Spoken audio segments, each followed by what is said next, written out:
Sometimes the hardest journey we take is the one back to where we started. For Ramona Keane, that journey began at 64, standing alone in front of a broken shack she hadn't seen in 30 years. Her brother was gone. His letter brought her home to Elk Hollow and to the woods where they once hid as children. She came with a hammer and a lifetime of unfinished business. What she did next changed everything. Ramona rebuilt that shack with her own hands. The town watched from a distance, uncomfortable, whispering about the woman who asked for nothing. But what she created wasn't just shelter. It became a place where secrets surfaced and the past finally had its say. What could she possibly build that would shake an entire town? Before we jump back in, tell us where you're tuning in from. And if this story touches you, make sure you're subscribed, because tomorrow I've saved something extra special for you. The truck rattled over the cattle guard at the edge of Elk Hollow just after dawn. Ramona Keane kept both hands on the wheel, her knuckles pale against the worn leather. The town hadn't changed much in 30 years. Same brick storefronts along Main Street, same faded awning over the hardware store, same mountains rising up behind everything like silent witnesses. But she had changed. 64 years had carved lines into her face that spoke of hard winters and harder choices. Her hands were weathered from decades of work in construction sites across 3 states, each callus a small testament to survival. She pulled into the gravel lot beside Murphy's Diner, the only place open this early. The engine ticked as it cooled. Through the window, she could see a woman refilling coffee cups, her movements practiced and efficient. Ramona sat there for a long moment, feeling the weight of the envelope in her jacket pocket. Her brother's letter had arrived 2 weeks ago, forwarded through 3 old addresses before finding her in Boise. The handwriting had been shaky, nothing like the bold script she remembered from their youth. The bell above the diner door chimed as she entered. 3 men at the counter turned to look, their conversations pausing mid-sentence. The waitress, her name tag read Gretchen, glanced up and froze, the coffee pot hovering over a cup. Recognition flickered across her weathered face. "Ramona Keane," Gretchen said softly. "It wasn't a question. Been a while," Ramona replied, sliding onto a stool at the far end of the counter. She kept her voice steady, though her heart hammered against her ribs. The men returned to their conversation, but their voices stayed lower now, weighted with awareness. Gretchen set down the pot and walked over, her limp more pronounced than Ramona remembered. Age had softened her features but sharpened her eyes. "Heard about your brother." "I'm sorry. Thank you. Coffee?" "Please." Gretchen poured, her hand steady despite the tremor in her voice. "Didn't expect to see you back here. Didn't expect to come back." Ramona wrapped her hands around the cup, grateful for its warmth. The diner smelled like bacon grease and yesterday's coffee, familiar in a way that made her chest tight. "But he left me something." "A letter." Gretchen nodded slowly, understanding passing between them without further words. She'd known Ramona's mother, had worked in this same diner when Ramona was just a girl, bringing her little brother in for chocolate milk on Saturday mornings. Those memories felt like someone else's life now. "You staying long?" "As long as it takes." One of the men at the counter, gray-haired, thick through the middle, turned to look at her directly. His sheriff's badge caught the morning light. "What brings you back to Elk Hollow, Miss Keane?" "Personal business, Sheriff. That right?" He stood, hitching up his belt. "Anything I should know about?" "Not unless you're in the habit of monitoring where people choose to camp on their own property." His jaw tightened. "Didn't know the Keens still owned property here. Then you didn't look hard enough." The tension stretched between them like a wire pulled taut. Gretchen cleared her throat. "Breakfast special is eggs and toast, Ramona. I'll get that started for you." The sheriff held Ramona's gaze a moment longer, then turned and walked out, the door swinging shut behind him. The other men followed shortly after, leaving coins scattered on the counter. Gretchen swept them up without comment, but Ramona caught the small shake of her head. "That's Sheriff Hollis," Gretchen said quietly, cracking eggs onto the griddle. "His daddy was sheriff before him. I remember. Things have a way of running in families around here. The good and the bad." Ramona pulled out the envelope, its edges soft from handling. Inside was a single sheet of paper, covered in her brother's handwriting. each word carefully formed despite the shakiness of the lines. She'd memorized it by now, but seeing it again still made her throat constrict. Mona, he'd always called her that, even when she told him to stop. If you're reading this, I'm gone. Don't mourn too long. I made my choices and I knew the cost. But there's something you need to see. Remember the old shack? Our place? It's still there. GPS coordinates below. You'll understand when you see it. The land is yours now. Always was, really. I kept it safe as long as I could. Now it's your turn. Keep the light on. Danny, below the message he'd written a string of numbers, latitude and longitude. And beneath that, a crude map showing the old logging road that led up into the forest. Gretchen slid a plate in front of her. You planning to head up to the old Keane property? You know about it? Everybody knows about it, or knew about it once upon a time.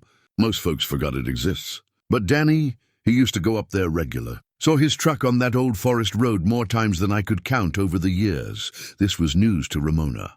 She'd assumed the shack had collapsed decades ago, reclaimed by the forest. He maintained it? Seemed like it. Never talked about it, but yeah. He'd come down from those woods with sawdust on his clothes, splinters in his hands. Gretchen refilled Ramona's coffee. Your brother was a quiet man. Kept to himself mostly, but he was good people. Ramona took a bite of eggs, barely tasting them. Her mind was already up in those woods, trying to picture what Danny had left for her to find. How did he die? Gretchen's expression shuttered. Fell off his roof, they said. Fixing shingles. In February? That's what they said.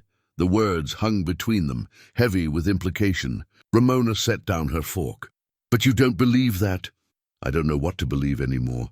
Gretchen glanced toward the door, then lowered her voice. But I know your brother wasn't the type to do roof work in winter. And I know he'd been asking questions around town. About old records. About things that happened a long time ago. What kind of things? The kind people don't like remembering. Gretchen straightened, her professional mask sliding back into place as the door chimed and 2 new customers entered. You need anything else, you let me know. And Ramona? Be careful up there. Woods can be dangerous if you're not paying attention. Ramona left cash on the counter and walked out into the cool mountain morning. The sun had risen higher now, burning off the mist that clung to the valley floor. From here, she could see the dark line of forest that marked the beginning of the high country. Somewhere up there, hidden among the pines and aspens, was the shack where she and Danny had spent countless afternoons as children, hiding from their father's rages and their mother's desperate silences. She'd been 14 the last time she saw it. Danny had been 10. They'd run through the woods that final time, her brother's hand clutched in hers, their breath coming in ragged gasps. Behind them, their father's voice had echoed through the trees, slurred and furious. But they'd known every root and stone on that path, and they'd made it to their sanctuary. The shack had seemed enormous then, a perfect refuge with its single room, its wood stove, its windows that looked out over the valley. Danny had carved their initials into one of the beams. RK plus DK forever. She wondered if those marks were still there, or if time had worn them away. The hardware store opened at 8.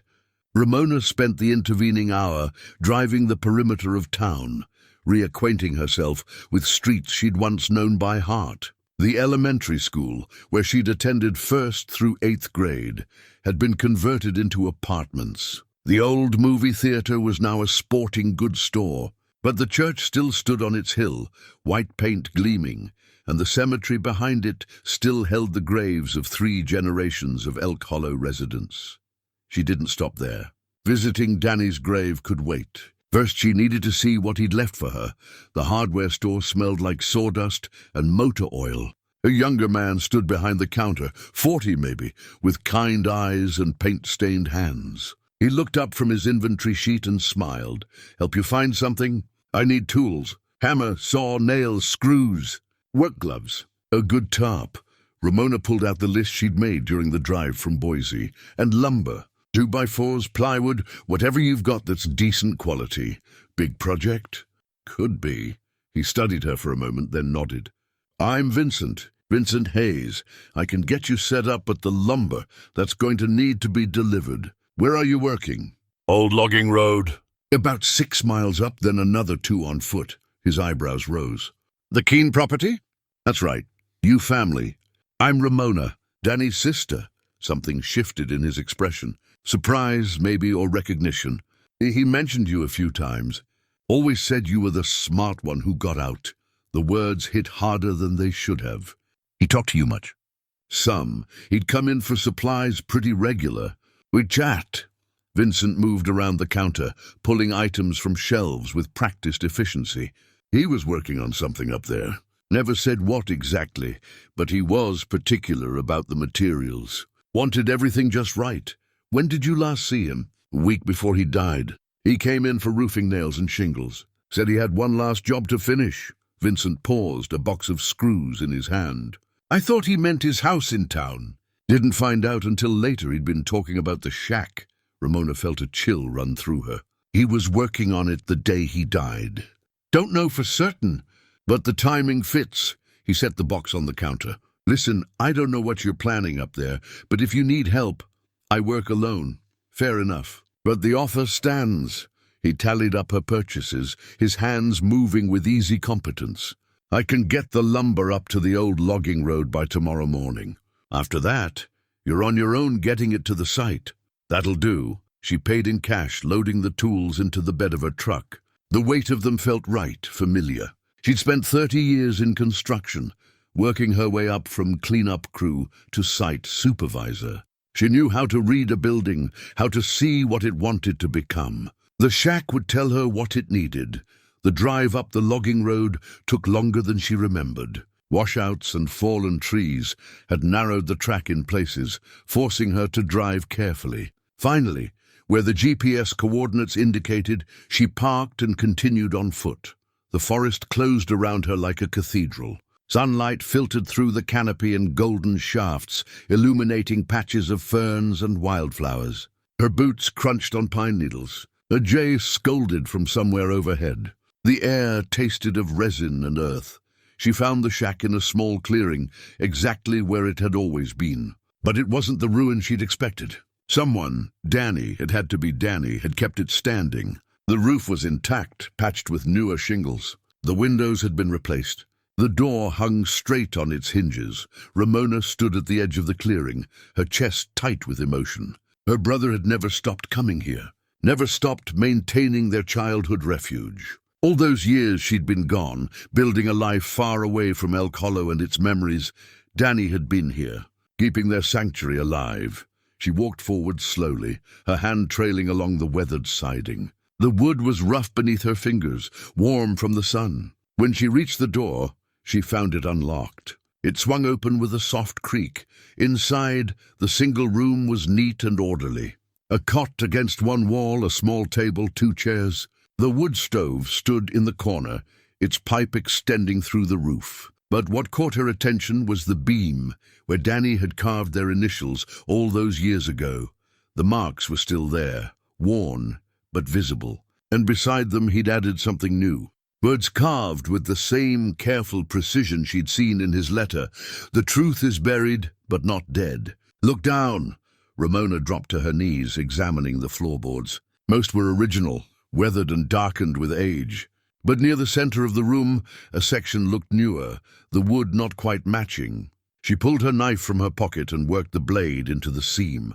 The boards lifted easily, revealing a small cavity beneath. Inside, wrapped in oilcloth, was a leather-bound journal, her brother's journal. She sat back on her heels, the book heavy in her hands. The leather was soft, well-worn. When she opened it, she saw Danny's handwriting filling page after page. The first entry was dated 30 years ago, just days after she'd left Elk Hollow. Mona's gone, he'd written. Dad's rage is worse without her here to focus on. But I understand why she had to go. She was drowning in this town. I watched her light go out a little more every day. Now I'm the only one who remembers what really happened. The only one who knows the truth about that night. I'll keep it safe. I'll keep this place safe, for her, for all of us who couldn't speak. Ramona's hands trembled as she turned the pages. Entry after entry, year after year. Danny had documented everything. His life, yes, but also something else. Something larger and darker. Names appeared repeatedly. Sheriff Hollis, Mayor Pendleton, Judge Thornton. References to meetings, to decisions made in shadow, to money changing hands and records being altered, and running through it all like a thread of grief, were references to that night. The night their father had come home drunk and enraged. The night everything had changed. She'd been so young then, and terrified. She remembered running through the woods with Danny, his small hand clutching hers. She remembered the sounds behind them, men's voices, her father's loudest among them. And she remembered arriving at the shack to find it already occupied. A man she didn't know, bleeding from a wound in his side, gasping for help. Danny had wanted to run for help, but Ramona had seen the fear in the man's eyes when he begged them not to. "They'll kill me," he'd whispered. "Please, don't tell anyone I'm here." They'd stayed with him through that long night, two children trying to stop the bleeding with torn strips of cloth, not understanding what was happening or why. By morning, the man was dead, and their father had found them. What happened next was a blur of threats and terror. Men in uniforms arriving, the body being carried away, their father's hand crushing Ramona's shoulder as he warned them never to speak of it, never to tell anyone what they'd seen. A week later, the family was offered money to leave. A fresh start somewhere else, they were told. For everyone's sake. Ramona's mother had packed their things in silence, her face hollow and defeated. But when the truck was loaded, Danny was gone. He'd hidden in the woods until they left without him, choosing to stay with their grandparents rather than abandon Elk Hollow. Ramona had written to him at first, but her letters went unanswered. Eventually, she'd stopped trying. She'd assumed he hated her for leaving him behind. Now, reading his journal, she understood. He'd stayed to be the guardian of their secret, the keeper of the truth, and it had cost him his life. She closed the journal and looked around the shack with new eyes. This wasn't just a childhood refuge. It was a witness stand, a repository of evidence. Danny had turned their sanctuary into something more, a monument to truth waiting to be revealed. The sun had moved lower in the sky, casting long shadows across the clearing. Ramona stood, tucking the journal into her jacket. She walked outside and circled the structure slowly, seeing it now as her brother had seen it. Not as it was, but as it could be. She would rebuild it, strengthen it, make it impossible to ignore or destroy. She would finish what Danny started, and before she was done, Elk Hollow would have to face the truth it had buried for 30 years. The walk back to her truck felt shorter. Her mind raced with plans, calculations, designs. Tomorrow, the lumber would arrive. She'd start with the foundation, reinforcing it to support additional weight. Then the walls, replacing any weak boards. New windows, larger ones. A porch, maybe, to make the place more visible from the valley below. She'd turn the shack into a beacon. As she drove back down the mountain, the journal resting on the seat beside her, Ramona felt something she hadn't experienced in decades. Purpose. Her brother's death had opened a door she'd thought sealed forever. Now she would walk through it, whatever the cost. The town of Elk Hollow spread out below her, peaceful in the gathering dusk. Lights flickered on in windows. Smoke rose from chimneys. People were settling in for quiet evenings, unaware that their carefully maintained silence was about to be shattered. Ramona made one stop before leaving town, at the cemetery. She found Danny's grave easily, the earth still bare and unsettled. Someone had left flowers, now wilted. She knelt beside the marker, her hand resting on the cool granite. "I understand now," she whispered. "I understand everything, and I'm going to finish it. I promise." The wind moved through the pines, carrying the scent of coming rain. Ramona stood, her joints protesting, and walked back to her truck. She had work to do, materials to gather, plans to finalize, and a town to wake up. Ramona spent that first night in a motel on the edge of town, the journal spread across the bed. She read every entry, her brother's life unfolding in careful handwriting across hundreds of pages. Some entries were mundane. Weather observations, notes about repairs needed on the shack, descriptions of wildlife he'd spotted. But others were explosive, detailing conversations overheard, meetings observed, connections made between people who claimed not to know each other. Danny had been methodical, almost obsessive. He'd documented 30 years of corruption, piece by careful piece. And through it all ran his determination to protect Ramona, to shield her from the consequences of what they'd witnessed as children. "I know she thinks I stayed because I was angry," one entry read. "But I stayed because someone had to remember. Someone had to keep the evidence safe. They bought her freedom with threats and money. I'm making sure she never has to come back and face this. As long as I'm here watching, documenting, they can't erase what happened completely. I'm the insurance policy they can't cash out." But now Danny was gone, and the insurance policy had transferred to her.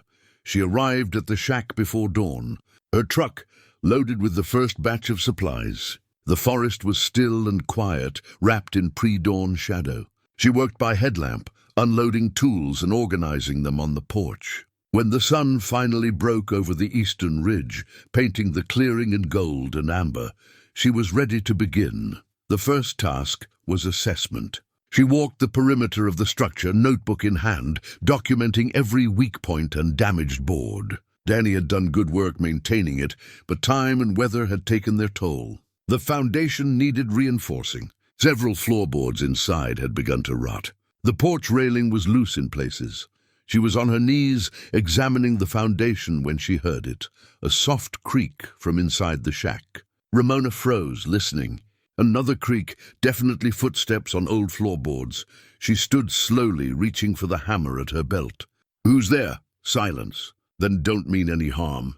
Just wanted to see what you were up to." A figure appeared in the doorway. Male, older, maybe 70, with weathered features and cautious eyes. He held his hands up, showing them empty. "Name's Walter Pine. I live about a mile north of here." He gestured vaguely toward the forest. "Saw your truck on the road yesterday. Heard you were Danny Keane's sister. Word travels fast. Small town. And this particular piece of land has always drawn attention, whether folks admit it or not." He stepped down from the porch carefully, favoring his left leg. "Your brother was a good man. I'm sorry for your loss. Thank you. He used to come up here regular. We'd cross paths sometimes when I was checking my property line. He'd always stop and chat. Never said much about what he was doing, but I could tell it mattered to him." Walter's gaze moved over the shack, assessing. "You planning to keep it standing?" "I am. Good, it ought to stand. Place has history." Something in his tone made Ramona look at him more carefully. "What kind of history?" Walter was quiet for a long moment. "The kind that makes powerful people nervous. Your brother knew that. I think it's part of why he kept coming back. Making sure it stayed standing, stayed visible." He met her eyes. "You be careful, Miss Keane. Some histories don't want to be remembered." Before she could respond, he was limping back into the forest, disappearing among the trees with surprising speed for a man his age. Ramona stood there, hammer still in hand, feeling the weight of warning settle over her. She turned back to the shack and saw what she'd missed before. Beneath the porch, partially hidden by shadow, were marks in the dirt. Bootprints relatively fresh. Someone else had been here recently. Multiple someones. Judging by the different tread patterns, Danny's death was starting to feel less like an accident and more like an inevitability. She spent the morning tearing up the damaged floorboards inside, working with aggressive efficiency. The physical labor felt good, necessary. Sweat dampened her shirt, despite the cool mountain air. Her muscles, long accustomed to this kind of work, fell into familiar rhythms. Pry, lift, stack. Pry, lift, stack. It was during this demolition that she found the second hiding place.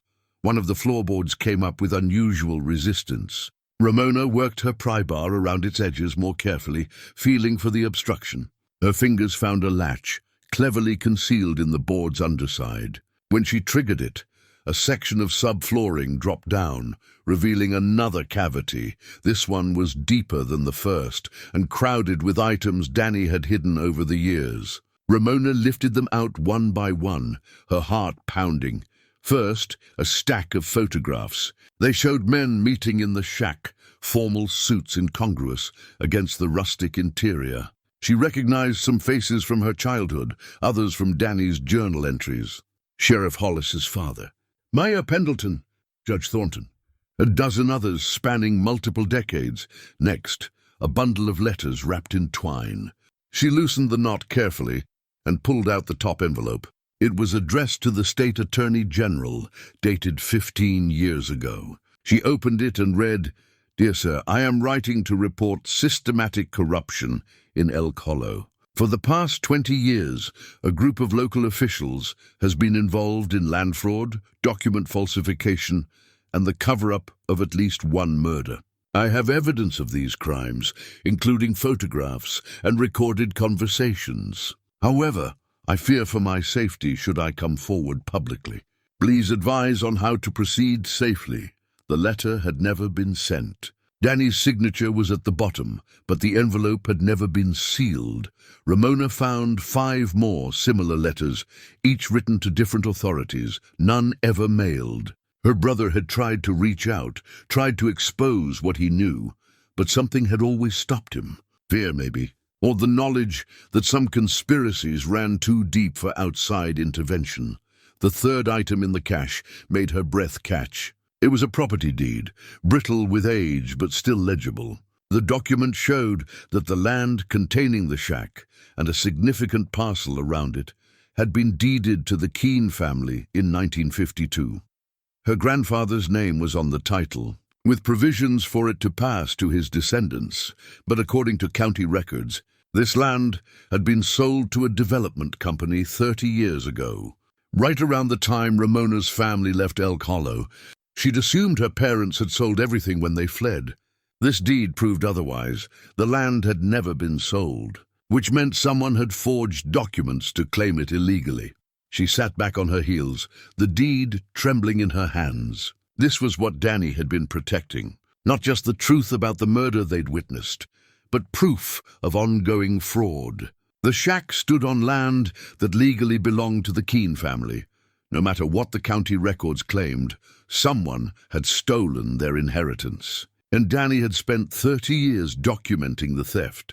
The fourth and final item was a tape recorder, old but well-maintained. 3 cassette tapes sat beside it, each labeled with dates and initials. Ramona's hand shook as she loaded the first tape and pressed play. Static, then voices. Men's voices, relaxed and confident. "Problem is the Keane property. As long as it's on the books under their name, we can't move forward with development. The old man's dead." The woman left. "It's just the boy now, and he's not going to cause trouble. He knows what happens to people who talk. Still, we should clean this up properly. File the transfer papers. Make it look legitimate. Already done. Judge signed off on it last week. As far as the county's concerned, that land belongs to Mountain View Development now." The Keanes don't exist. Laughter. The clink of glasses. Then the recording ended. Ramona played the second tape. More conversations, these spanning several years based on the dates. References to payments made, records altered, people warned to stay quiet. Her brother's voice never appeared on the tapes. He'd been the silent observer, recording from hiding. The third tape was the most damning. It was recent, recorded just 3 months before Danny's death, becoming a problem. He's been asking questions at the county office. "Looking at old records, can we reason with him?" "Tried that. He's not interested in money. What does he want?" "Justice," he said. "Recognition of what happened. An apology to his sister." A long pause. Then a voice Ramona recognized. Sheriff Hollis, though younger sounding. "Can't let that happen. Too many people involved. Too much money at stake. So what do? We handle it quietly, an accident. Something that doesn't raise questions." Her brother's death sentence, recorded in casual conversation. Ramona ejected the tape with shaking hands. Evidence. Danny had given her everything she needed to expose them. The photographs, the unsent letters, the forged deed, the recordings. Together they painted a picture of systemic corruption, spanning 3 decades, and they'd killed him for it. She gathered everything carefully, wrapping each item in cloth before packing them into her backpack. These couldn't stay hidden under the floorboards anymore. They needed to be somewhere safe, somewhere the conspirators couldn't access them. But first, she needed to understand the full scope of what her brother had discovered. She needed to read the entire journal, study every photograph, listen to every recording. Only then Could she decide how to proceed as she worked to replace the floorboards, hiding the evidence of Danny's cache? She heard an engine approaching on the logging road. Ramona stepped outside, squinting against the midday sun. A county truck rolled into view, Sheriff Hollis behind the wheel. He parked and climbed out slowly, his hand resting on his gun belt in what was probably meant to be a casual gesture. "Ms. Keane, didn't expect to see you still here." "Why wouldn't I be? It's my property." "That's actually what I came to discuss." He pulled a folded paper from his pocket. "According to county records, this land belongs to Mountain View Development. Has for the past 30 years. Those records are wrong. Got documentation that says otherwise?" Ramona felt the weight of the deed in her backpack, but she kept her expression neutral. "I'm working on that." "Well, until you do, I'm going to have to ask you to clear out. This is private property, and you're trespassing." "I'm not going anywhere." His jaw tightened. "Don't make this difficult. Your brother—" He stopped, seemed to reconsider his words. "Your brother had a tendency to cause trouble. I'd hate to see you follow the same path." The threat was barely veiled. Ramona met his gaze steadily.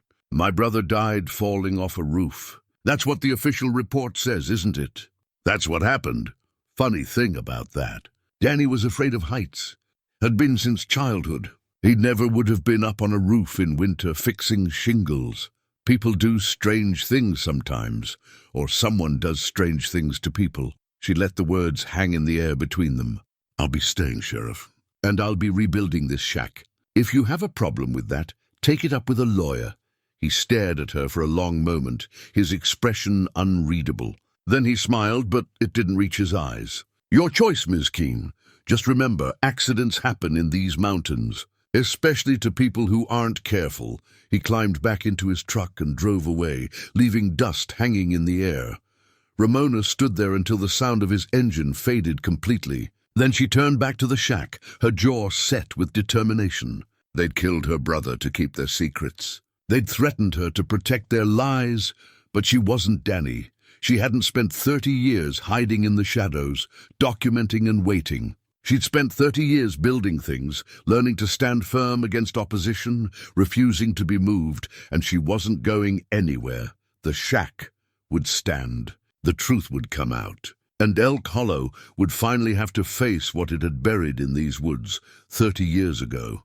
She picked up her hammer and went back to work. The lumber arrived the next morning, Vincent Hayes driving the delivery truck himself. He helped Ramona unload the boards, stacking them carefully under the tarp she'd rigged between two trees. His movements were efficient, practiced, but she caught him glancing at her throughout the work.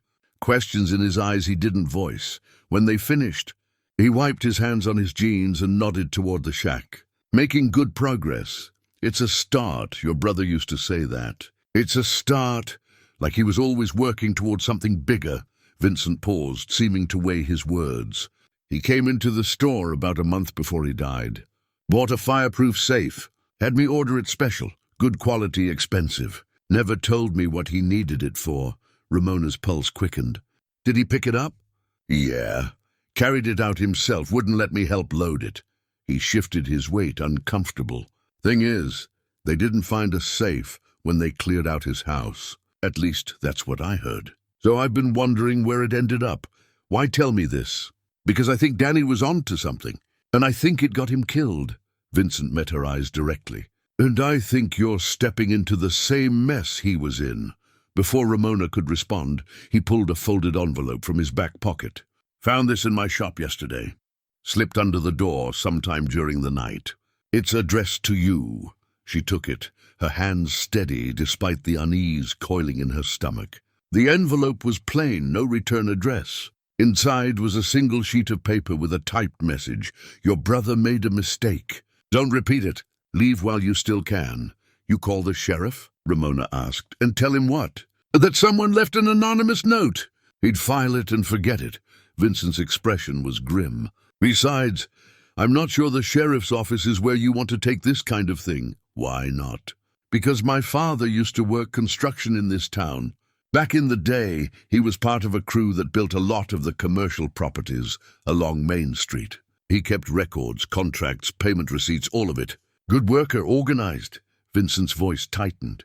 10 years ago, he started noticing discrepancies. Projects that got approved too fast. Buildings that went up on land that shouldn't have been zoned for commercial use. He started asking questions. What happened?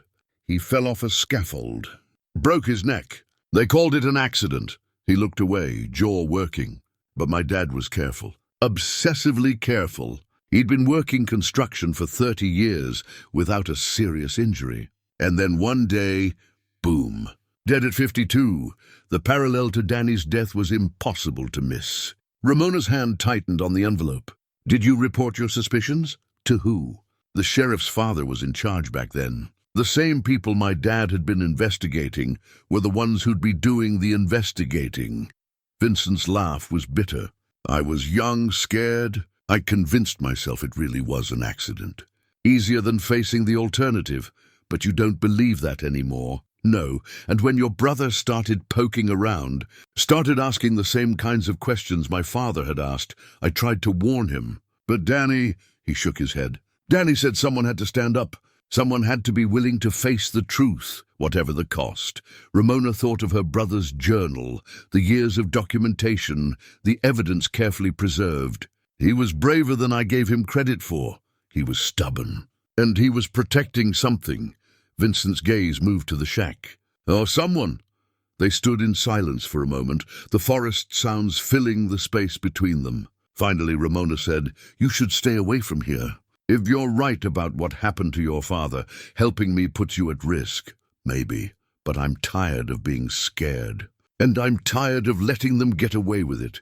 He started toward his truck, then turned back. If you need anything, lumber, tools, whatever, you let me know. And Ramona, watch your back. After he left, Ramona sat on the porch steps and reread the threat. The message was clear, leave or face consequences. But running had never been her nature, and 30 years away from Elk Hollow hadn't changed that fundamental truth about herself. She spent the afternoon working on the foundation, using a level to check each support post, reinforcing where necessary.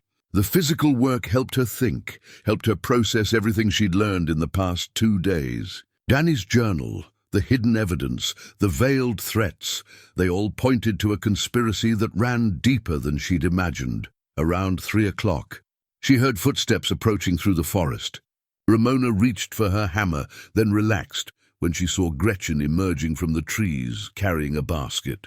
Thought you might be hungry, Gretchen said, slightly out of breath from the hike. Made extra sandwiches at lunch.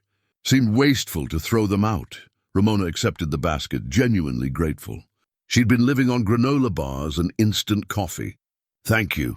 Gretchen settled onto the porch steps beside her, studying the shack with an appraising eye. Coming along nicely. Getting there? Your brother would be proud. The words hit harder than Ramona expected. She blinked against sudden moisture in her eyes. I should have come back sooner. Should have reached out to him. Guilt's a heavy burden. Not much use for construction work, though. Gretchen pulled out a sandwich for herself. Danny understood why you left. He told me once that you leaving was the only good thing to come out of that whole terrible situation. Said you got to have a real life away from all this darkness. What darkness?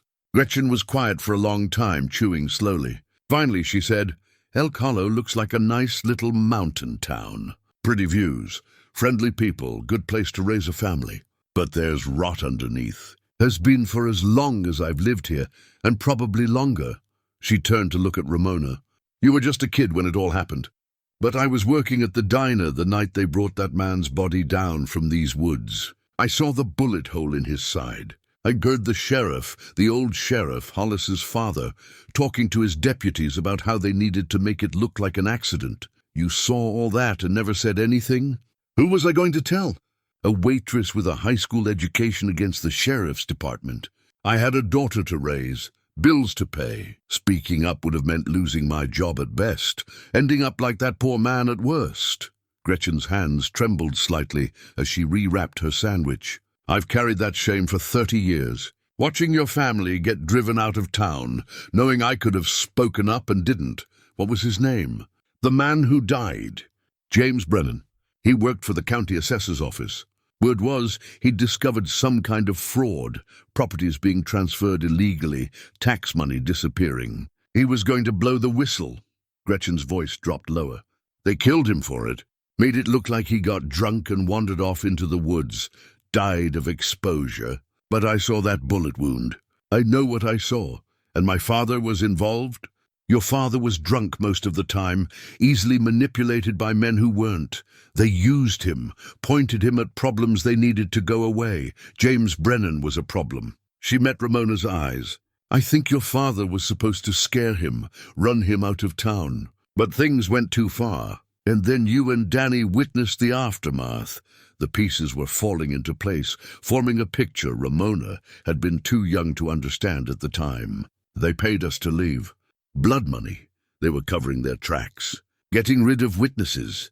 Gretchen stood, brushing crumbs from her lap. Your brother figured it all out eventually. He was just a kid back then, but he remembered. And as he got older, he started putting pieces together. Started documenting everything. You knew what he was doing? I suspected, and I kept my mouth shut again. God help me. Thought maybe if I just stayed quiet, it would all blow over. Danny would stop asking questions, move on with his life. Her voice broke. Instead, they killed him too. Ramona set down her sandwich, her appetite gone. How do you know it wasn't an accident? Because Danny Keane wouldn't climb onto a roof in winter any more than he'd sprout wings and fly. And because 2 days before he died, he came into the diner and told me that if anything happened to him, I should make sure his sister got his letter. Gretchen's eyes were bright with unshed tears. He knew they were closing in. He knew he was running out of time. That's why he finally reached out to you. The weight of her brother's sacrifice settled over Ramona like a shroud. He'd spent 30 years as a guardian, protecting evidence, protecting her memory of their childhood sanctuary. And in the end, he'd traded his life to bring her home, to pass the burden of truth to someone who might finally be able to do something with it. I'm going to finish this, Ramona said quietly. Whatever it takes, I know you will. That's why I'm telling you this now.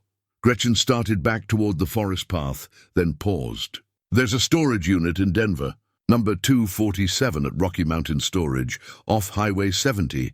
Danny rented it 5 years ago. He gave me the key and told me to give it to you if something ever happened to him. I think that's where he put the safe Vincent mentioned. She pulled a small key from her pocket and pressed it into Ramona's hand. Be careful, honey.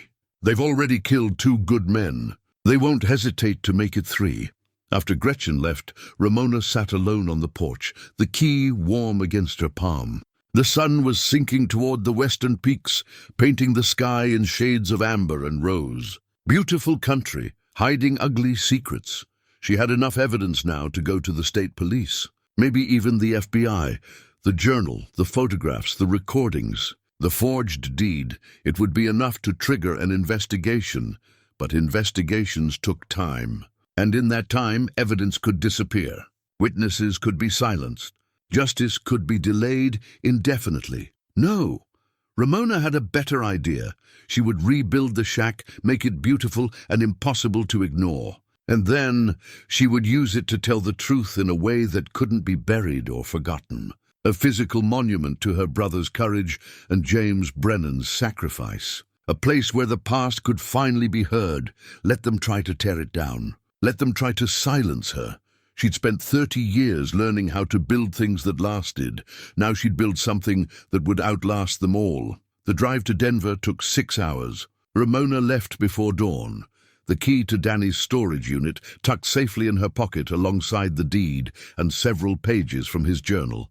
She kept checking her rearview mirror, watching for vehicles that followed too closely or stayed behind her too long. Paranoia, maybe, or justified caution given what she'd learned. Rocky Mountain Storage sat in an industrial area near the highway, rows of identical orange doors stretching into the distance. She found Unit 247 in the back corner, away from the main office and security cameras. Danny had chosen carefully. The key turned smoothly in the lock. Inside, the unit was nearly empty, just the fireproof safe Vincent had mentioned, sitting alone in the center of the concrete floor. It was bigger than she'd expected, almost 2 feet on each side, heavy-duty construction. Whatever Danny had locked inside, he'd wanted it protected. The safe required a combination. Ramona stared at the dial, her mind racing through possibilities. Birthdays, anniversaries, significant dates. She tried them all. Nothing worked. Frustrated, she sat back on her heels and tried to think like her brother. Then she remembered the carved initials in the shack, the ones Danny had added beside their childhood marks. Not just initials, numbers too. She'd assumed they were dates, but what if they were something else? She pulled out her phone and found the photo she'd taken of the beam. Sure enough, beneath the words, "The truth is buried but not dead," were a series of numbers. 153409. The safe clicked open. Inside were documents. Stacks of them, organized in folders with neat labels. Financial records showing money moving between shell companies. Property deeds, some legitimate, many clearly forged. Bank statements belonging to town officials showing deposits that far exceeded their salaries. Photographs of meetings, some taken through windows, others shot from a distance with a telephoto lens. But the most damning evidence was a thick file labeled James Brennan, Complete Record. Ramona spread its contents across the floor of the storage unit. Here was everything about the man whose murder had set this nightmare in motion. His employment records with the county, his handwritten notes documenting the fraud he'd discovered, letters he'd written to state officials requesting an investigation, and finally, the coroner's original report before it had been amended, showing cause of death as gunshot wound, not exposure. Someone had changed the report, someone with enough authority to alter official documents. At the bottom of the safe, wrapped in plastic, was a video camera. One of the old handheld types, bulky and dated. Ramona turned it over in her hands, found a tape still loaded inside. She took it out carefully, reading the label Danny had written. Insurance. Only if necessary. She didn't have a way to watch it here. But she knew someone who would have the right equipment.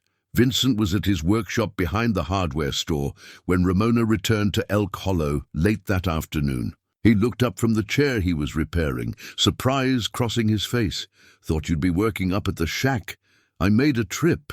Found Danny's safe." She set the video camera on his workbench. "I need to see what's on this tape." His expression shifted to something darker, more determined. "I've got a plier in the back. Old equipment I keep for converting family videos. Come on." The workshop's back room smelled like oil and sawdust. Vincent cleared space on a cluttered desk and hooked up the camera to a small television. The screen flickered to life, showing grainy footage dated 15 years ago. The video showed the interior of the shack at night, lit by what must have been Danny's camping lantern. Voices filtered in from outside, men approaching, multiple of them. The camera had been positioned to capture the doorway. 4 men entered. Sheriff Hollis's father led the way, followed by Judge Thornton and 2 others Ramona didn't recognize. They settled around the small table, one of them producing a bottle of whiskey. They were relaxed, casual, clearly comfortable in this space.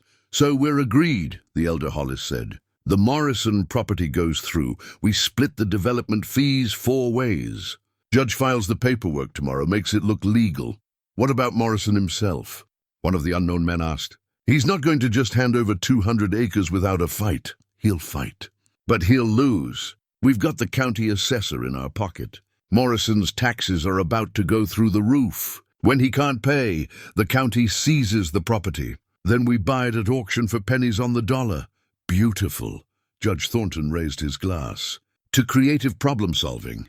They drank, laughing. Then the conversation shifted to other properties, other schemes. Ramona listened with growing horror as they casually discussed ruining families, stealing land, manipulating legal proceedings. This wasn't opportunistic corruption. It was systematic, organized, ruthless.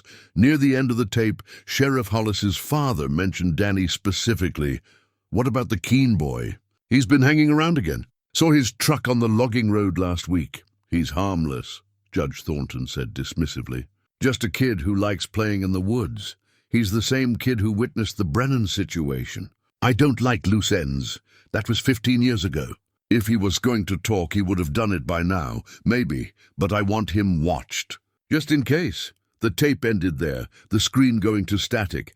Vincent turned off the player, his face pale. My God, they were planning it even then. Watching him, waiting for an excuse. For 30 years, Ramona's voice was hollow. He lived under their surveillance for 30 years.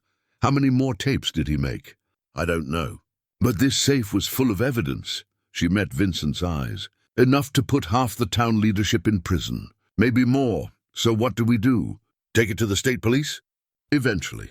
But first I want to finish the shack. An idea was forming in Ramona's mind, pieces clicking into place. I want to turn it into something they can't ignore or destroy. A physical record of what happened, like a museum, like a testimony. She pulled out the file folder she'd brought from Denver. Look at these. Vincent leafed through the documents, his expression growing darker with each page. When he reached the photographs of his father, working on construction sites, consulting plans, his hand stilled. Where did you get these? Danny documented everything, including your father's role in uncovering the fraud. Ramona's voice was gentle. Your dad and Danny were working together, Vincent. That's why they both died. He blinked rapidly, fighting emotion. I always wondered why Dad was asking so many questions those last few months. Why he seemed nervous, distracted. His finger traced the edge of a photograph. He was trying to do the right thing. They both were. Vincent was quiet for a long moment. When he finally spoke, his voice was steady with resolve. Tell me what you need. Materials, labor, whatever. I'm in. It's dangerous. I know. But I've been safe for 10 years, and it hasn't brought me any peace. He looked up at her. Maybe it's time to be brave instead. Over the next week, they worked together at the shack. Vincent proved skilled with finish work, his hands precise and patient. They reinforced the walls, replaced rotted boards, installed new windows that let light flood the interior. But they also built something else, a record that couldn't be hidden. On the interior walls, Ramona began mounting enlarged photographs from Danny's files. Men in suits meeting in shadow, documents showing forged signatures, maps of properties stolen through manipulation and fraud. Each image was protected behind plexiglass, impossible to remove without destroying the wall itself. The exterior walls received a different treatment. Using a wood-burning tool, Vincent carefully inscribed names and dates. James Brennan, with the year he died. Robert Hayes, Vincent's father, with his date. And dozens of other names, people whose lives had been destroyed by the conspiracy. A memorial wall, Vincent said, standing back to assess his work. But for people who are still alive to see it, a witness that won't be silenced. They worked dawn to dusk, taking breaks only when exhaustion forced them to rest. Gretchen brought food every few days, staying to help where she could. She proved surprisingly useful at organizing documents, creating a timeline of corruption that spanned 40 years. Should go back even further, she said one evening, sitting on the porch steps with a stack of papers in her lap. This kind of thing doesn't start overnight. Somewhere there's a first decision, a first compromise that made all the others possible. We work with what we have, Ramona said. Danny gave us 30 years. That'll have to be enough. But as the shack transformed, as the truth literally became part of its structure, Ramona felt the weight of observation. Several times she caught glimpses of vehicles on the logging road, stopping just long enough for occupants to see what she was building. Once she found fresh boot prints in the mud near the porch. Someone had come close during the night, examining their work. The threats were evolving too. Another note appeared, this one stuck to her truck's windshield. Last warning. Leave or join your brother. Vincent wanted to install security cameras, but Ramona refused. Let them watch. Let them see exactly what we're building. The more they know, the more nervous they'll get. And nervous people make mistakes. Or they get desperate. And desperate people get violent. Maybe, but we're past the point of turning back. She was right. The shack had become more than a building. It was a statement, a challenge, a truth that refused to stay buried. And with each board they placed, each name they inscribed, each photograph they mounted, that truth grew stronger. The town was starting to notice. People began hiking up the logging road, curious about what the crazy woman was building in the woods. Some were hostile, shouting threats from a distance. Others were simply curious, drawn by rumor and speculation. A few were something else entirely. They came quietly, respectfully studying the memorial walls with tears in their eyes. These were the families of the other victims, people who'd lost land or loved ones to the conspiracy. They'd lived with forced silence for years, decades. Now finally, someone was speaking for them. One elderly woman touched her son's name on the wall and wept. "They said he killed himself," she whispered. "But I knew. A mother knows. Thank you for giving him a voice." These moments made the work sacred. What had started as Ramona's quest for truth about her brothers, death had expanded into something larger, a reckoning for an entire community. But reckoning came with a price. The day the carved initials were discovered, everything changed. Vincent was stripping old wallboards from the interior when his pry bar hit something unexpected. The board came away cleanly, revealing the bare wood beneath, and something else. Carved into the wall studs, layer upon layer, were initials. Dozens of sets, maybe more, each pair dated. Some were crude, obviously done quickly. Others were elaborate, decorative, the work of someone with time and skill. "Ramona," Vincent called out. "You need to see this." She came in from the porch, where she'd been sealing the memorial plaques with weatherproof coating. When she saw the wall of carvings, she went very still. "RJH. Plus MLT 1983, she read aloud, tracing one set with her finger. EP plus KW 1991. These go back decades. Look at the names. Vincent pointed to a cluster near the top. Those are Pendleton's initials. And there, that's Judge Thornton. And here, Sheriff Hollis's father. They worked systematically, removing more boards to expose additional studs. The pattern became clear. This shack had served as a meeting place for Elk Hollow's power structure, going back at least 50 years. Each set of initials represented someone who'd been part of the conspiracy, marking their participation like a secret society leaving its sign. It wasn't just about the meetings, Ramona said slowly, understanding dawning. It was about leverage. Everyone who came here, who carved their initials, was committing to the group, making themselves complicit, a conspiracy of signatures. Vincent photographed each set of initials methodically. If one person talked, everyone went down. That's why Danny kept coming back. Why he maintained this place. Ramona felt a surge of pride for her brother's strategic thinking. It wasn't just a refuge. It was evidence, a physical record of who was involved and when they joined.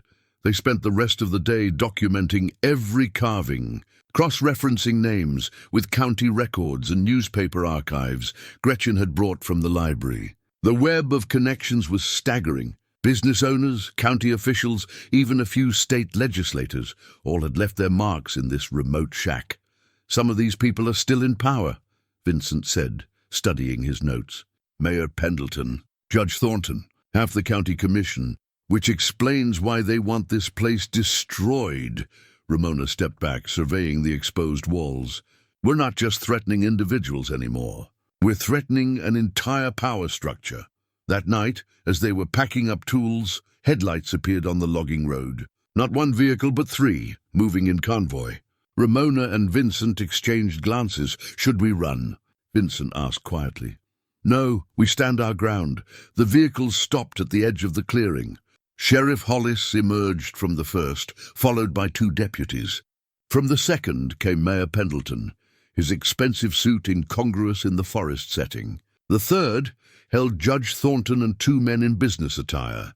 They approached as a group, radiating authority and threat in equal measure. Hollis stopped 10 feet from the porch, his hand resting on his service weapon. Ms. Keane, Mr. Hayes, we need to talk. Then talk, Ramona said evenly. She remained on the porch, forcing them to look up at her, a small psychological advantage. But she'd take it. This has gone far enough, Mayor Pendleton said, his voice carrying the smooth authority of someone accustomed to being obeyed. We understand you're grieving your brother, but this, he gestured at the shack, this is crossing a line, making unfounded accusations against respected community members. The only accusations I've made are to you right now. Unless you're admitting there's something to be accused of. Pendleton's jaw tightened. We're here to offer a solution, a generous one. The county will purchase this property from you at twice its assessed value. You take the money, leave Elk Hollow, and we all move forward. The property's not for sale. Everything's for sale, Ms. Keane. It's just a matter of price. Not this. This is a memorial to my brother and all the other people your group destroyed. Careful. Judge Thornton spoke for the first time, his voice cold. Slander is actionable. Truth is a defense against slander. Vincent's voice was steady, despite the tremor in his hands. And we have plenty of truth documented in there. Hollis took a step forward. You're both trespassing on private property and defacing what could be considered a historical structure. I could arrest you right now. On what grounds?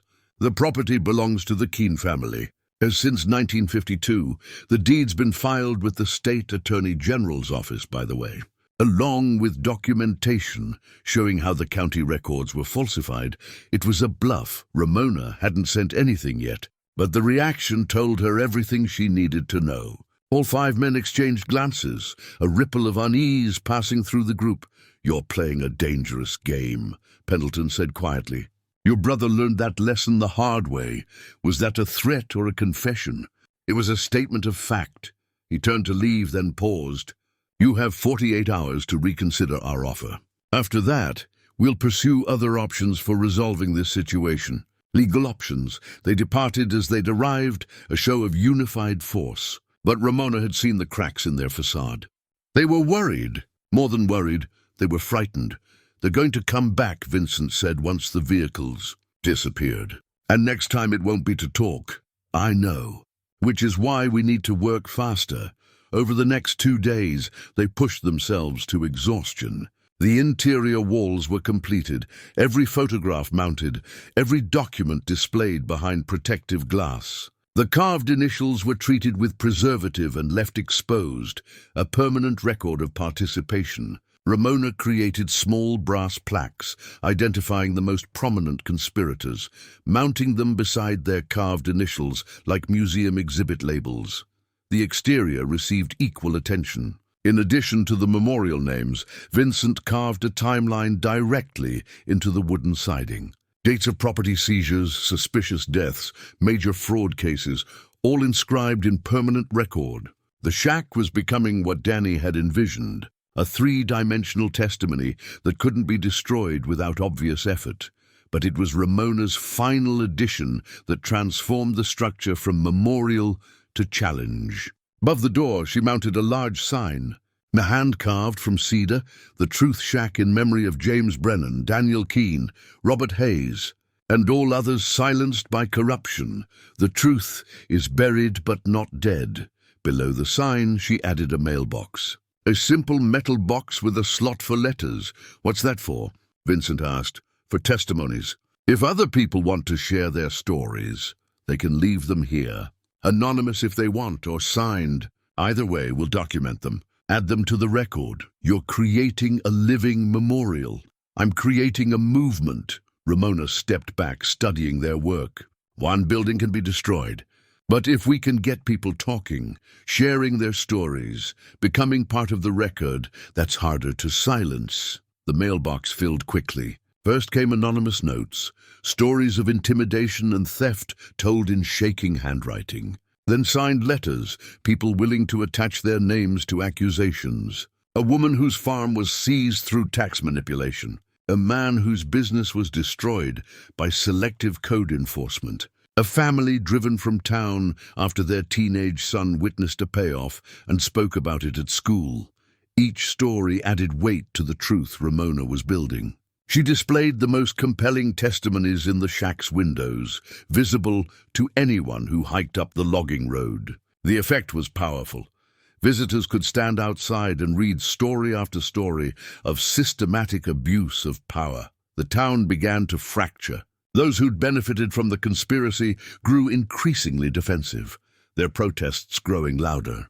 But others, those who'd been victimized or who'd simply grown tired of corruption, started speaking openly. Conversations that had been whispered for decades were suddenly happening in the diner, at the hardware store, in church parking lots. Gretchen reported the shift when she brought supplies one afternoon. People are angry. Not at you, at them. And the realization of how long this has been going on. How many people knew and stayed quiet. Including me, she added softly. You're speaking up now. That's what matters. Maybe. But I can't help thinking if I'd been braver 30 years ago, your brother might still be alive. You can't change the past. None of us can. But we can change what happens next. That evening, as the sun set over the mountains, Ramona stood on the porch and looked down at Elk Hollow. Lights were coming on in windows, smoke rising from chimneys. From this vantage point, the town looked peaceful, innocent. But she knew better now. She'd seen the rot beneath the pretty facade. The shack behind her stood solid and true, a beacon of uncomfortable truth in a landscape that had preferred comfortable lies. It wasn't finished. She had plans for expanding the structure, adding a covered pavilion where people could gather, creating a proper archival space for the growing collection of testimonies. But even incomplete, it was already serving its purpose. The truth was no longer buried. It stood in wood and glass and carved names, impossible to ignore. Vincent joined her on the porch, 2 cups of coffee in his hands. He passed one to her, and they stood together in comfortable silence. My father would have liked this, he said finally. He always said the truth has weight. If you can just get it out in the open, it'll stand on its own. Smart man, he was. And your brother was too. They both knew the cost of speaking up, and they did it anyway. That's what brave people do. No, Vincent shook his head. That's what desperate people do. People who've run out of other options. Real bravery is what you're doing, choosing to speak up when you could just as easily walk away. Ramona didn't respond. She wasn't sure she deserved the compliment, but she knew she'd made the right choice. Whatever came next, whatever price she had to pay, the shack would remain. The truth would remain, and that was enough. The attack came 3 nights later. Ramona woke to the smell of gasoline and the sound of breaking glass. She was sleeping in the shack now, had been for the past week, both to protect it and because it felt right to be here, in the space Danny had maintained for so long. She rolled off the cot and grabbed the fire extinguisher she'd kept within reach. Through the window she saw flames licking at the porch railing, spreading fast. 2 figures in dark clothing were running back toward the logging road, their retreat hasty and clumsy. Ramona didn't waste time on rage. She kicked open the door and sprayed foam across the burning boards, attacking the fire with methodical efficiency. The flames were aggressive but young. They hadn't had time to establish a real hold. Within minutes, she had them under control. Vincent arrived just as she finished, his truck skidding to a stop in the clearing. Saw the glow from the road. Are you hurt? I'm fine. They threw Molotov cocktails, amateur work. More smoke than substance. He surveyed the damage by flashlight. The porch railing was charred but intact. One window was broken. The siding showed scorch marks, but hadn't caught properly. Danny's maintenance had included fire-resistant treatment, Ramona realized. Her brother had anticipated this possibility and prepared for it. We should call the police, Vincent said, then laughed bitterly. Listen to me. Still thinking like a citizen in a place with honest law enforcement. We document it ourselves. Ramona was already taking photographs, capturing evidence of the attempted arson. And we add it to the record. Another crime, another piece of the pattern. By morning, she'd repaired the window and replaced the damaged railing. The scorch marks she left visible, turning them into another kind of testimony. She mounted a photograph of the damage beside the door with a simple caption, Attempted Arson. October 15th, evidence submitted to State Fire Marshal and Attorney General. The message was clear. Every attack would be documented. Preserved, added to the growing case against the conspirators. Violence wouldn't silence the truth. It would only make the truth louder. But the arson attempt had shaken something loose in the town. People who'd been quietly supportive now began speaking openly. A retired county clerk came forward with boxes of original records she'd hidden in her basement, documents showing the pattern of falsification going back 40 years. A former deputy sheriff, long since moved to another state, sent sworn testimony about being ordered to destroy evidence in the James Brennan case. The mailbox at the shack overflowed with new testimonies. Ramona and Vincent worked late into the nights, cataloging stories, verifying facts where possible, building an archive that grew more comprehensive by the day.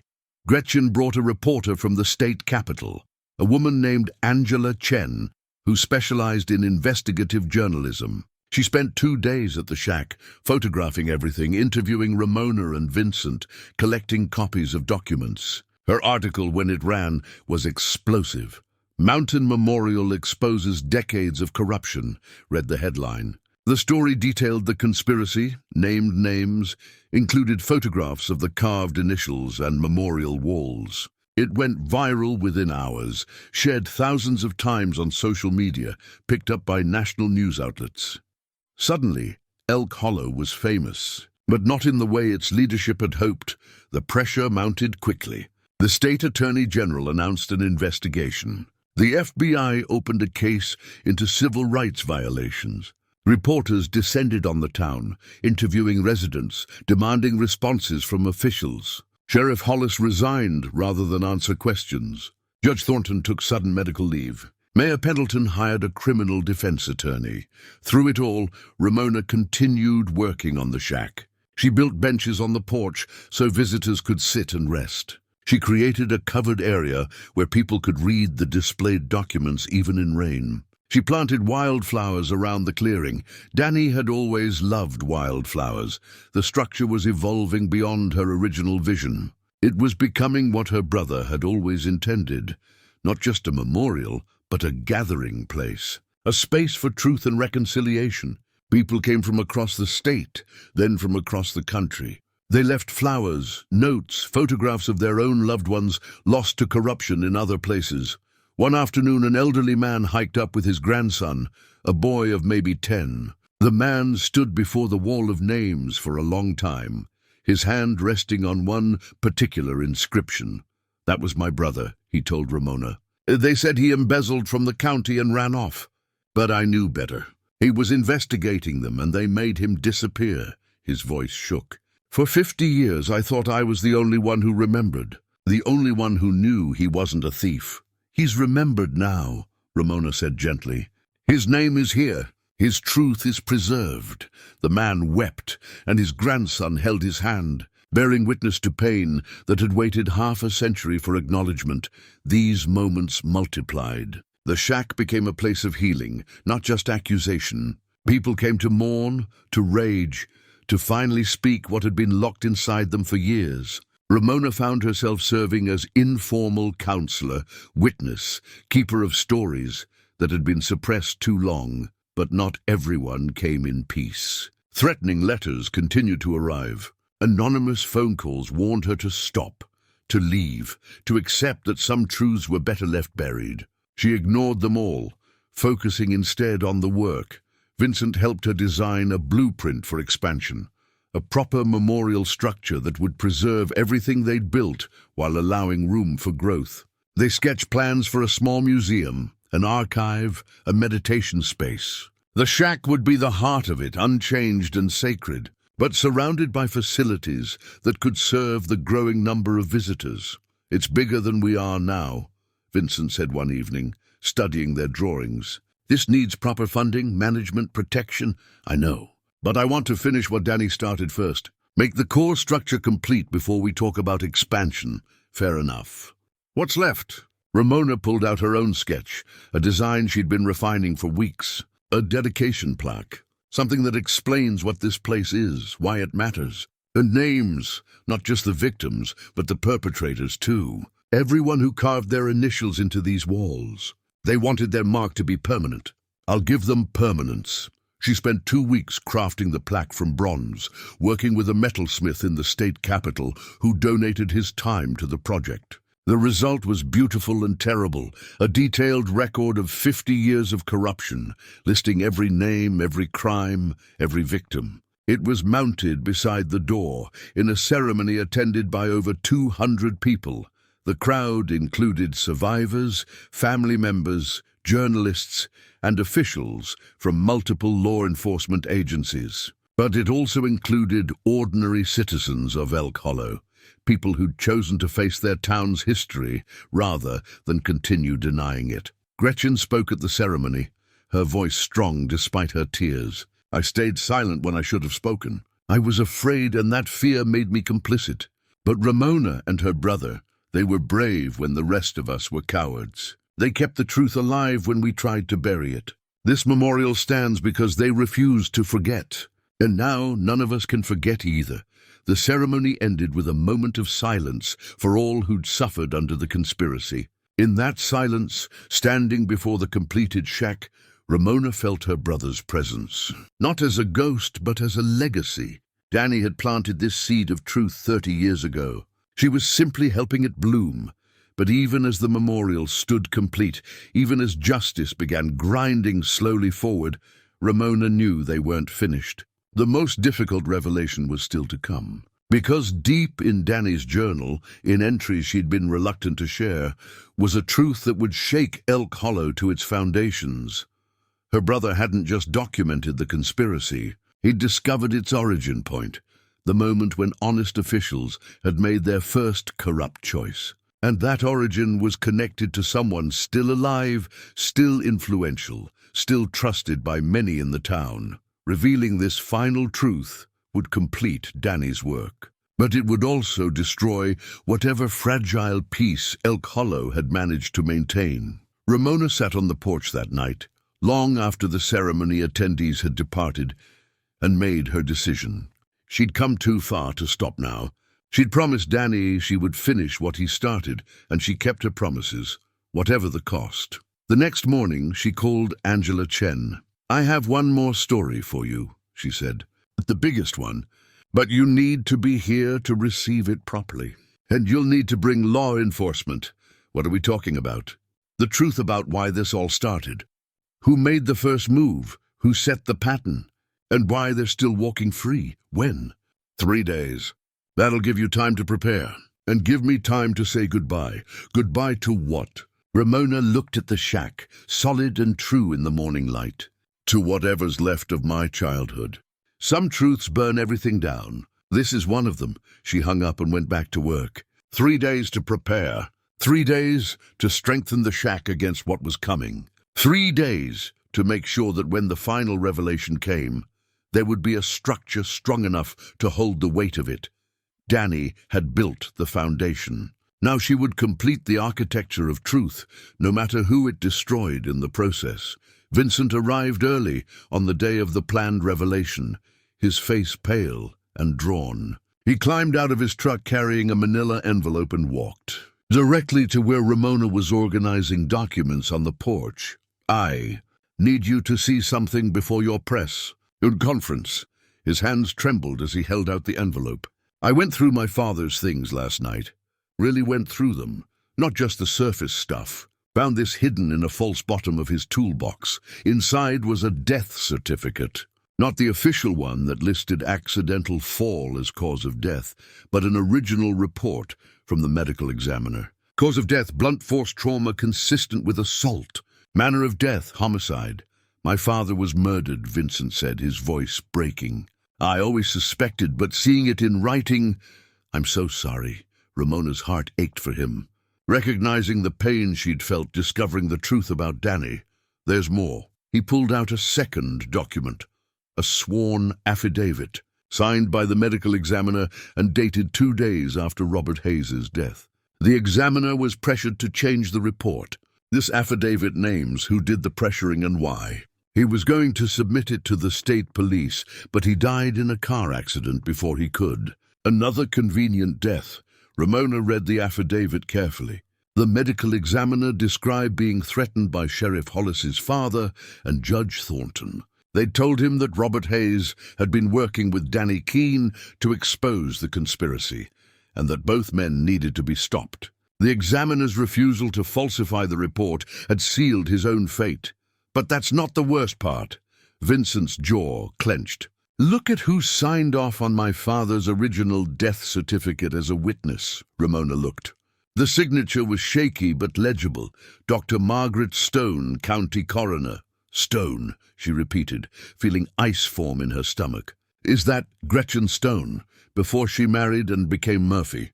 She witnessed the original death certificate, knew it said homicide, and never said a word. For 10 years, she's been bringing us food, offering support, pretending to be an ally. But she was part of it from the beginning. The betrayal hit like a physical blow. Ramona thought of all the conversations she'd had with Gretchen, all the information shared, all the trust given. She knew about James Brennan too. She saw his body, saw the bullet wound. I thought her silence was cowardice, but maybe it was complicity. I confronted her this morning. Vincent's voice was hollow. At the diner, in front of early customers. Asked her point blank why she signed that certificate and stayed quiet. You know what she said? That she had a daughter to protect. That speaking up would have gotten them both killed. Did you believe her? I don't know what to believe anymore.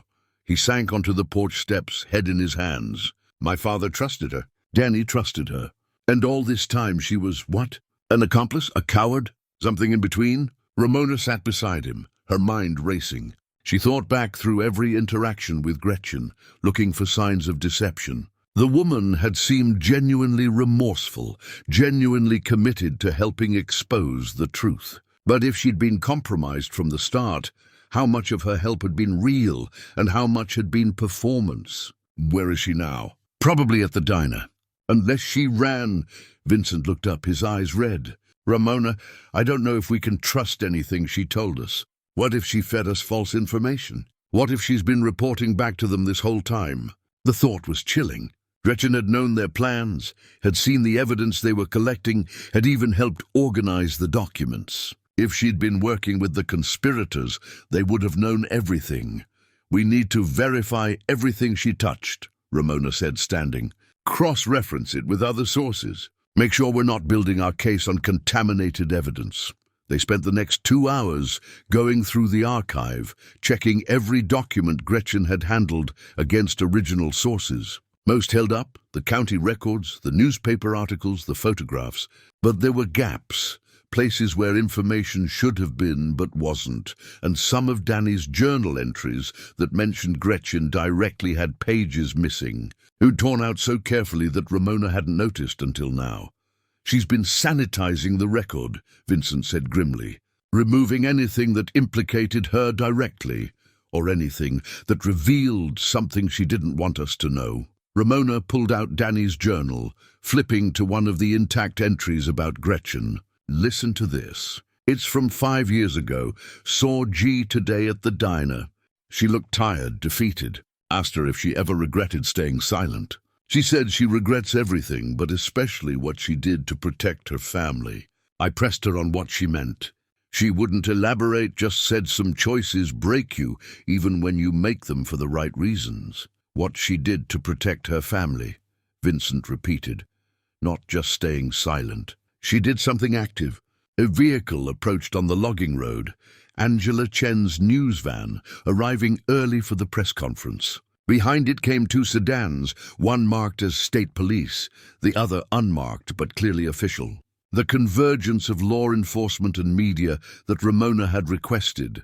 But now everything felt different. Gretchen's betrayal, if that's what it was, changed the calculus. Ramona needed to understand what role she'd played before making it all public. I need to talk to her, Ramona said suddenly, before the press conference. I need to know the whole truth. That's a bad idea. If she's been working with them, then I need to know. And I need to hear it from her directly. She looked at Vincent. Can you stall the reporters?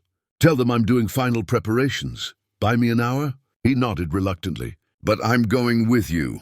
No, this is something I need to do alone. Woman to woman, survivor to whatever she is.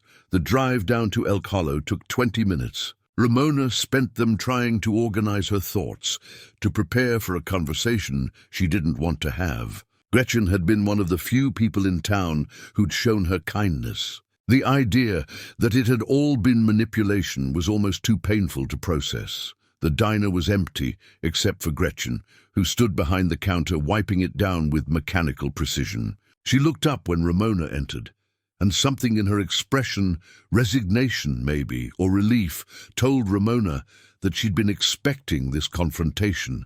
Vincent told you, Gretchen said. Not a question. He showed me the death certificate, the one you witnessed. I was county coroner for 3 years. Saw a lot of death certificates. But her hands stilled on the counter, betraying the lie. You knew Robert Hayes was murdered. You signed the original report that said homicide. And then you watched them change it to accidental death and said nothing. I had a daughter. Gretchen's voice was barely above a whisper. She was 8 years old. They made it very clear what would happen if I spoke up. You could have gone to the state police, the FBI, someone outside Elk Hollow. You think I didn't try? I called the state police tip line twice. Both times my information disappeared into a void, and the next day, Sheriff Hollis's father would make a point of mentioning my daughter by name, asking how she was doing at school, whether she walked home alone. Gretchen's eyes filled with tears. I was trapped, so you became part of it. I survived. There's a difference, is there? Ramona's anger was rising now, hot and righteous. Because from where I stand, you helped them get away with murder. Multiple murders. You had evidence, you had knowledge, and you buried it to protect yourself.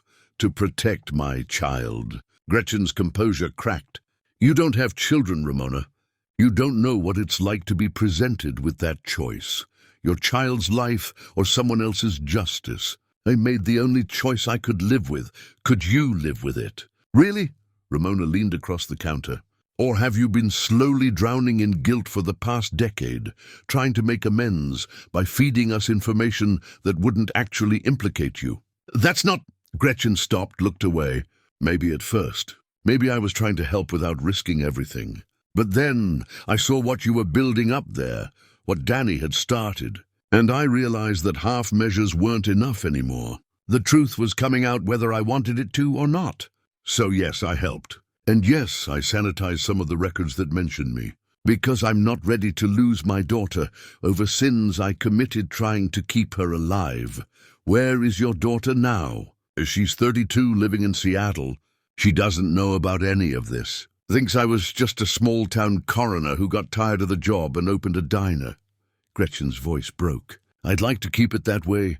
Ramona studied her, trying to reconcile the frightened mother with the accomplice to conspiracy. In Gretchen's position, would she have acted differently? She wanted to believe she would have been braver, more principled. But 20 years of construction work had taught her that survival sometimes required compromises that looked different under the harsh light of later judgment. I'm holding a press conference in 45 minutes, Ramona said finally. I'm going to reveal everything Danny documented, everything we've discovered. That includes the corruption in the coroner's office. If you're mentioned in the records, and I'm guessing you are, that information will become public. I understand. But, Ramona continued, if you come forward voluntarily, if you give a full account of what you did and why, it might make a difference. Not legally, maybe, but morally. You could stop being an accomplice and start being a witness. Gretchen was silent for a long moment. My daughter will find out either way. The question is whether she hears it from news reports or from you directly. The weight of that reality settled over them both. Finally, Gretchen reached behind the counter and pulled out a thick envelope. I've been keeping my own records. Everything I witnessed, every compromise I made, every name and date. I thought maybe someday I'd be brave enough to use them. Or maybe I just needed to confess, even if only to paper. She pushed the envelope across the counter. It's all in there. My complete testimony, signed and dated. Take it. Use it however you need to. Her voice cracked. Just let me call my daughter first. Let me be the one to tell her who her mother really is. Ramona took the envelope, feeling its weight. More evidence, more truth. More pieces of the puzzle Danny had died protecting. You have an hour. Then we need you at the shack. If you're going to confess, you should do it publicly, with everyone else. An hour. Gretchen nodded, tears streaming down her face now. Thank you for the chance to do this right, finally. As Ramona drove back up the mountain, Gretchen's envelope on the seat beside her, she thought about the complexity of guilt and innocence. Life had taught her that people were rarely purely one or the other. Gretchen had been both victim and perpetrator, both coward and survivor. Danny had understood that complexity. his journal entries about her mixed condemnation with sympathy. The real plot twist wasn't that Gretchen had been compromised. It was that even compromised people could still choose redemption. Even accomplices could become allies. Even those who'd stayed silent could finally speak. The shack came into view, solid and true against the mountain sky. Around it gathered reporters, law enforcement, curious citizens. They were waiting for truth.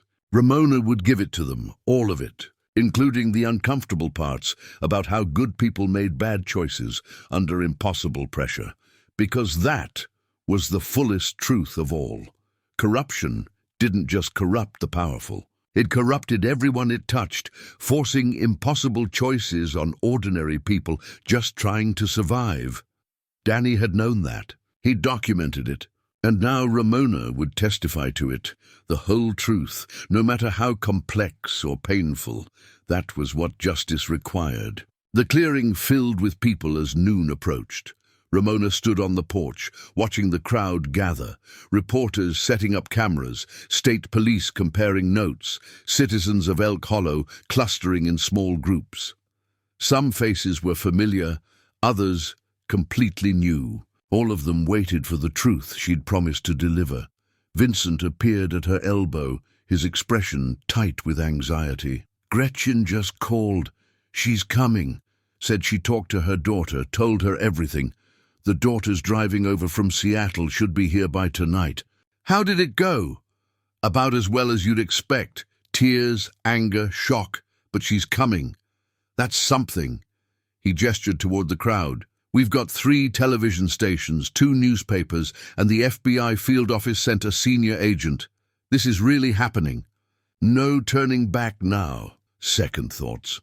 Ramona looked at the shack behind her, at the names carved into its walls, at the photographs displayed in its windows. Danny spent 30 years preparing for this moment. I'm just finishing what he started.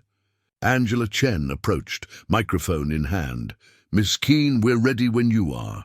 But before we begin, I need to confirm you're claiming to have evidence of systematic corruption going back 50 years. Evidence that implicates current and former officials. I have documentation of every claim I'll make. Danny's journal, photographs, recordings, financial records, sworn testimony. It's all been verified and will be made available to law enforcement." Ramona pulled out a flash drive. "I'm also providing copies to multiple media outlets simultaneously. If something happens to me, the information is already out there. You think you're in danger? My brother was murdered for what he knew. So was Robert Hayes. So was James Brennan. Yes, I think I'm in danger, which is why I'm making this as public as possible, as quickly as possible." The FBI agent stepped forward, a woman in her 50s with sharp eyes and a no-nonsense demeanor. "Special Agent Karen Whitfield, before you make any public statements, I need to advise you that we've had an ongoing investigation into some of these allegations for the past 3 weeks. If you have evidence, you should turn it over to us directly rather than compromising potential prosecutions with a press conference. With respect, Agent Whitfield, evidence has been turned over to authorities before. It disappeared. Witnesses changed their stories or died. The only way to ensure this information reaches the public is to make it public myself. That's a serious accusation. It's a documented fact. Danny tried going through official channels multiple times. His letters went unanswered or were intercepted. The one time he managed to get a state investigator interested, that investigator was reassigned the next day. Ramona met the agent's gaze steadily. "I'm not saying your investigation isn't legitimate. I'm saying I can't risk this being buried again. Too many people have died." Whitfield considered this, then nodded slowly. "Fair enough, but I'm putting you on notice. Obstruction of justice charges are possible if you withhold evidence from our investigation." "I'm not withholding. I'm sharing it with everyone, including you." "There's a difference." Before Whitfield could respond, a commotion at the edge of the clearing drew everyone's attention. Sheriff Hollis was pushing through the crowd, his face red with anger. Behind him came Judge Thornton and Mayor Pendleton, flanked by their attorneys. "This is a private property matter," Hollis announced loudly. "This woman is trespassing and making defamatory claims. I'm ordering everyone to disperse immediately." "Actually," Ramona said calmly, "this is Keane family property, legally documented and registered with the state. I have every right to be here and to invite guests. The county records were falsified. We have the original deed and documentation of how the forgery was executed, along with recordings of conversations discussing the forgery." She held up another flash drive. "Would you like me to play them now, Sheriff? The audio quality is quite good." Hollis went pale. Pendleton grabbed his lawyer's arm, whispering urgently. Judge Thornton simply turned and started walking back toward the parking area. "Don't leave, Your Honor," Agent Whitfield called out. "We have questions for you." Two more FBI agents materialized from the crowd, moving to intercept Thornton. The cameras captured everything: the judge's attempted retreat, the agent's intervention, the lawyer's frantic conferences. "This is exactly what I was afraid of," Vincent murmured. "It's turning into a circus." "No," Ramona corrected. "It's turning into justice. Finally." Gretchen arrived 10 minutes later. Her car barely parked before she was climbing out and walking toward the shack. She looked like she'd aged 10 years. In the past hour, her face drawn, eyes red from crying, shoulders hunched with shame. But she walked steadily, her chin up, meeting the stares of her fellow townspeople.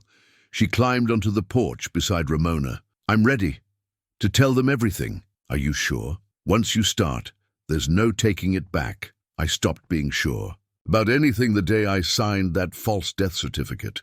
"But I'm done hiding." Gretchen turned to face the crowd, and her voice when she spoke was clear, despite her trembling. "My name is Gretchen Stone Murphy. I served as county coroner from 2012 to 2015. During that time, I witnessed and participated in the cover-up of multiple murders, including the death of Robert Hayes. I did this because I was threatened, because I was afraid, and because I valued my family's safety over justice for the dead. I was wrong, and I'm here to make that right, whatever the consequences." The silence that followed was profound. Even the reporters seemed stunned into momentary quiet. Then questions exploded from every direction, cameras swinging to capture Gretchen's face. Ramona raised her hand, calling for order. "Let her tell her story first, then you can ask questions." For the next 30 minutes, Gretchen spoke. She detailed the pressure she'd faced, the threats against her daughter, the meetings where officials had coordinated their stories. She named names, provided dates, held nothing back. By the time she finished, she was crying openly, but her voice never wavered. "I can't undo what I did," she concluded. "I can't bring back the people whose deaths I helped cover up. But I can make sure their stories are finally told. And I can face whatever punishment I deserve." Agent Whitfield approached with handcuffs. "Ms. Murphy, I'm placing you under arrest as a material witness and potential accessory to multiple crimes. You have the right to remain silent." "I waive that right," Gretchen interrupted. "I'll tell you everything.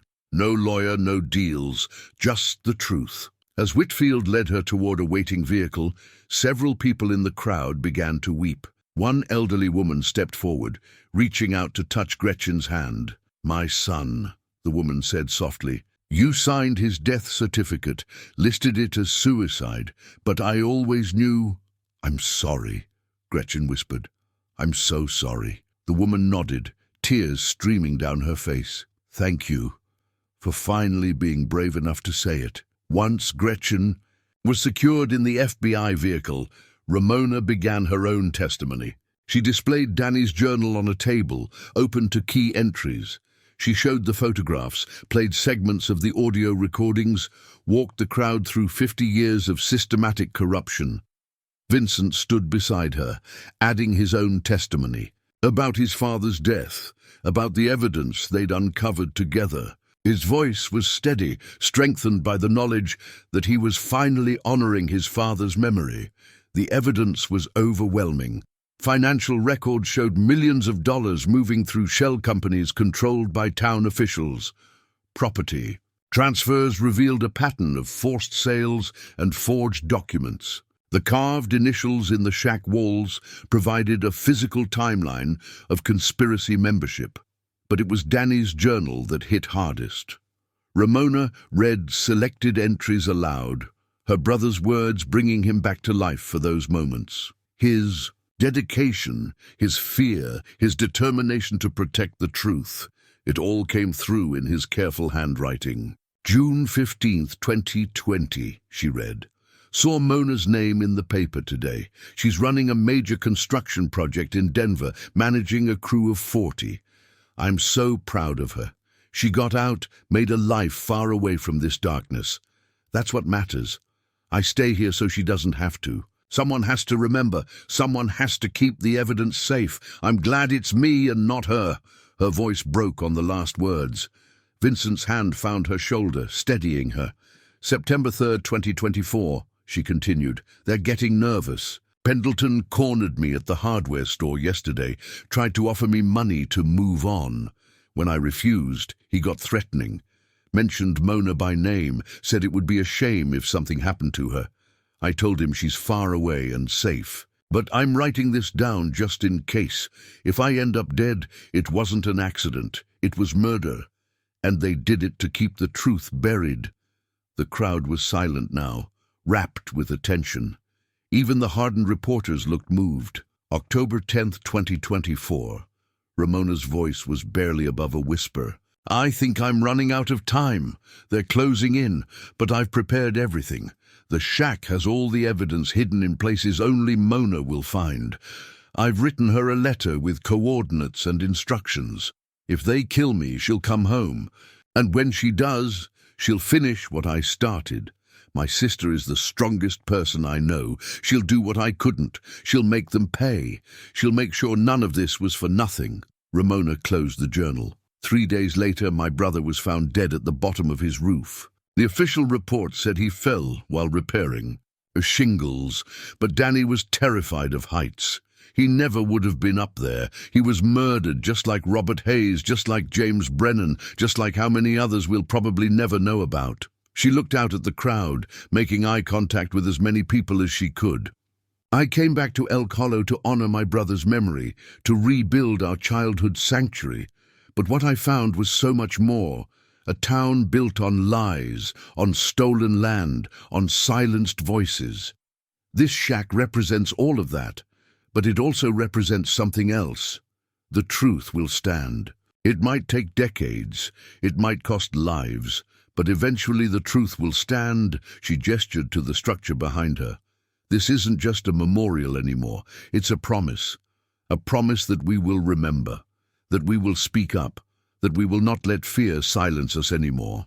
My brother gave his life for that promise. The least we can do is honor it. The applause started small, just a few people at first.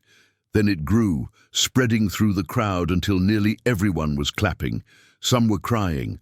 Others stood with arms around each other, supporting and being supported. Agent Whitfield approached again, this time with respect in her expression. Ms. Keane will need to take possession of all this evidence for our investigation, but I want you to know, we take these allegations seriously. There will be a full investigation, and everyone involved will be held accountable. I'm counting on it. Ramona handed over the flash drives, the documents, the recordings. Everything Danny had died protecting was now in the hands of federal law enforcement. It should have felt like a victory. But as she watched the FBI agents collect evidence, watched Sheriff Hollis being led away in handcuffs, watched Judge Thornton conferring desperately with his lawyers, Ramona felt only exhaustion. The truth was finally out. Justice was finally beginning, but the cost had been so high, too high. As the crowd began to disperse, as the reporters rushed to file their stories, Ramona sat alone on the porch steps. The sun was setting, painting the mountains in shades of amber and gold. Beautiful country, finally beginning to heal from its ugly secrets. Vincent sat beside her, offering silent companionship. They didn't speak. There was nothing left to say. The truth had been told. Now they would wait to see what came of it. 3 months later, Ramona stood in a federal courtroom watching Sheriff Marcus Hollis being sentenced to 15 years in prison. Judge Thornton had already been sentenced, 20 years for his role in the conspiracy, his authority used to legitimize decades of fraud. Mayor Pendleton had taken a plea deal, agreeing to testify against others in exchange for a reduced sentence. But it was the conviction of the conspiracy's architect that Ramona had come to witness today, Walter Pine, the elderly man she'd met in the forest, the one who'd warned her to be careful, who'd seemed like just another neighbor looking out for his property. He stood before the judge now, diminished by age but unrepentant in expression. The truth about Walter had emerged slowly, pieced together from Gretchen's testimony and documents buried in Danny's safe. He wasn't just a participant in the conspiracy, he was its founder. 50 years ago, as a young county attorney, he'd orchestrated the first illegal land transfer. He'd recruited others, established the pattern, created the system that allowed corruption to flourish across generations. James Brennan had discovered Walter's initial crimes while reviewing old county records. That discovery had set everything else in motion: the murder, the cover-up, the decades of silence. "Mr. Pine," the judge said, his voice heavy with disgust, "you betrayed the public trust for over half a century. You built a criminal enterprise that destroyed countless lives, that turned an entire town into an instrument of your greed. The scope of your crimes is staggering." Walter said nothing. Even now, facing life in prison at 78 years old, he refused to show remorse. "I'm sentencing you to 25 years in federal prison without possibility of parole. While I recognize your age means you'll likely die in custody, I want the record to show that society utterly rejects what you did. There is no mercy for someone who showed none to others." As Walter was led away, his eyes met Ramona's across the courtroom. She saw no shame there, no regret, only cold calculation, even in defeat. Outside the courthouse, reporters swarmed. Ramona had become a minor celebrity, the woman who'd exposed 50 years of corruption through determination and a rebuilt shack. But she deflected most questions, redirecting attention to the victims and their families. Vincent waited by his truck, having attended the sentencing as well. "It's done," he said simply. "One case is done. There are 17 more trials scheduled over the next year." Still, this was the big one. The architect. He opened the passenger door for her. Danny would be proud. The drive back to Elk Hollow took 2 hours. The town had changed dramatically in 3 months. Sheriff Hollis's resignation had led to a special election. A woman from neighboring county had won, running on a platform of transparency and reform. Half the town council had resigned or been indicted. New leadership was struggling to rebuild trust while managing the practical challenges of governance. The scandal had hit the local economy hard. Tourism dropped as Elk Hollow became synonymous with corruption. Property values plummeted. Some businesses closed, unable to survive the stigma. But other changes were more positive. County records were being digitized and made public, oversight committees formed, whistleblower protections enacted. Slow progress, but progress nonetheless. The shack had become the town's most visited site, drawing people from across the country. Ramona had established a non-profit to maintain it, hiring a part-time caretaker and establishing regular hours for visitors. The clearing that once held only one small structure now included parking, restrooms, and a covered pavilion where people could gather. But the shack itself remained unchanged. The memorial to truth that Danny had envisioned, preserved exactly as Ramona and Vincent had finished it. As they drove up the logging road, now paved and widened thanks to non-profit funds, Ramona saw a tour group walking down. School children, by the look of them, led by a teacher explaining the history.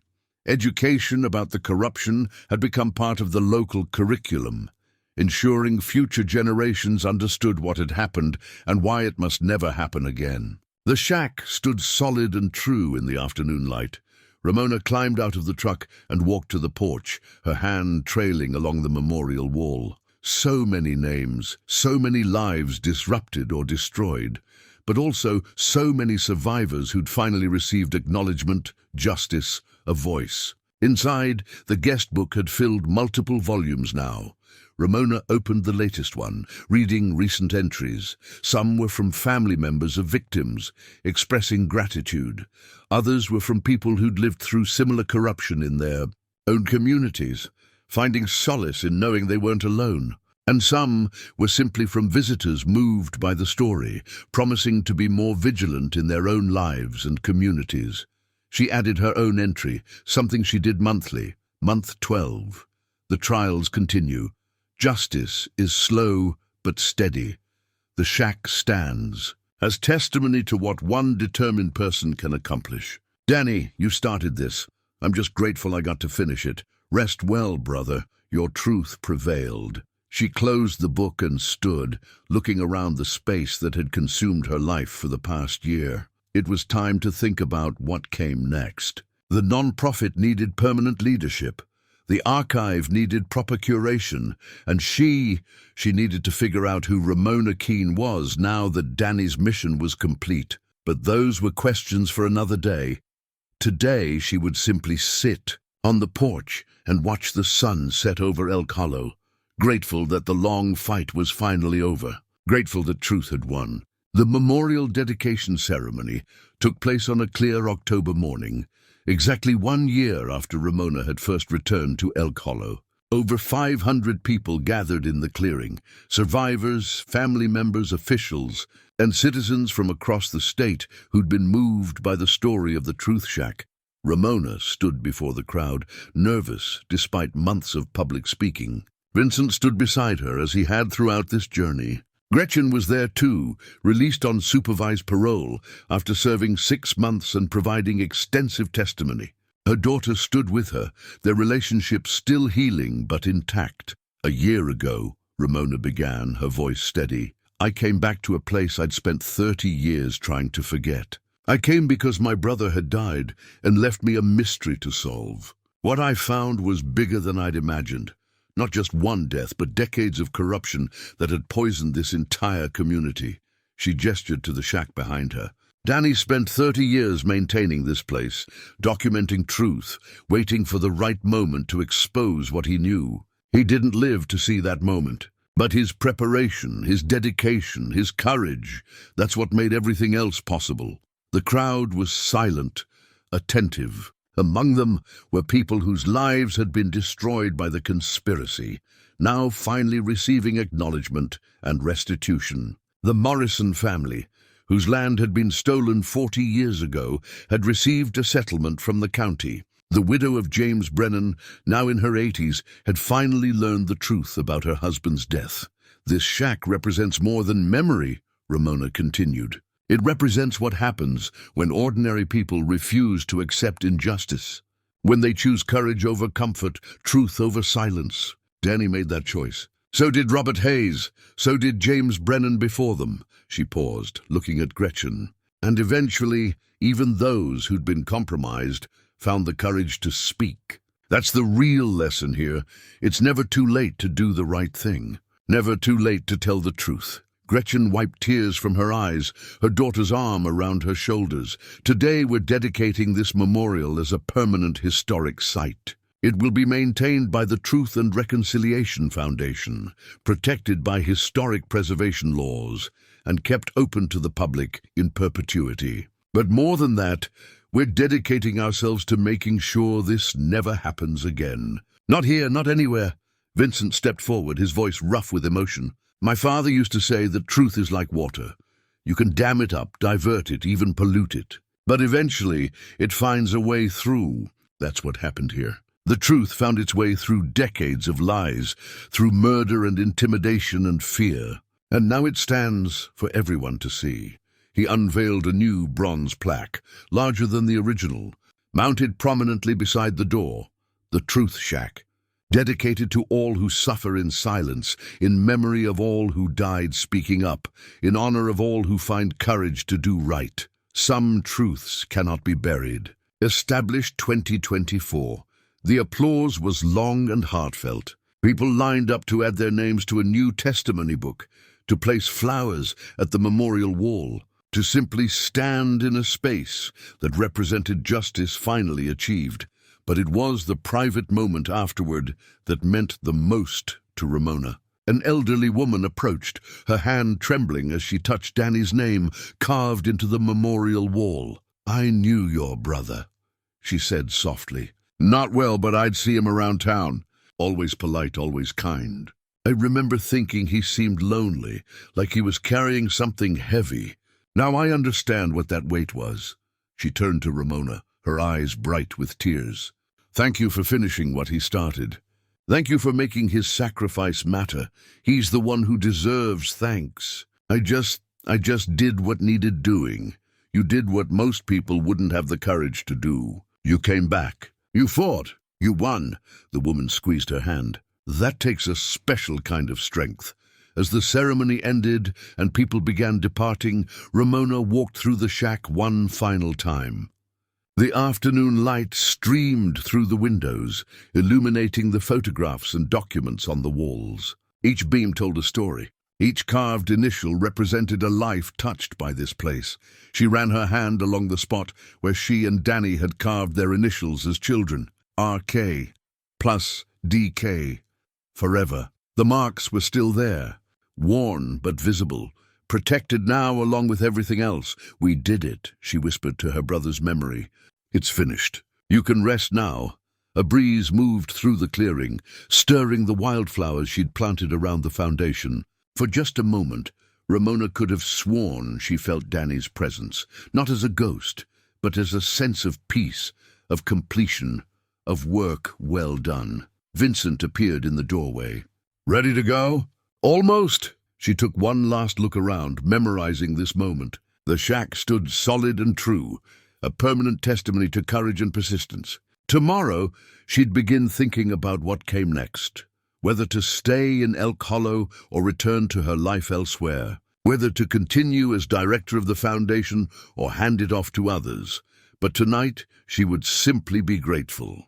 Grateful for Danny's courage. Grateful for the allies who'd helped her. Grateful that truth, however long delayed, had finally prevailed. She walked out into the golden afternoon, closing the door gently behind her. The shack would stand. The truth would remain, and that was enough. That was everything. 5 years later, Ramona Keane sat on the expanded porch of the Truth Shack, watching a group of high school students take photographs of the memorial walls. The structure had grown since that first year. Additional pavilions housed an extensive archive. A small museum displayed artifacts from the investigation, and a garden memorial honored each named victim with a flowering tree. But the original shack remained unchanged, protected as a historic landmark. Every weathered board, every carved initial, every photograph mounted behind plexiglass, all preserved exactly as Ramona and Vincent had finished them that first year.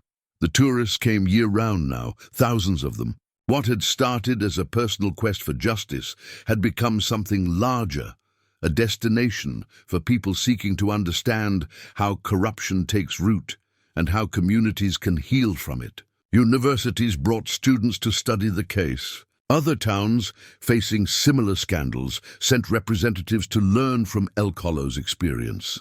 The shack had become a symbol of resistance and redemption. Ramona was 69 now, her hair fully silver, her hands more weathered than ever.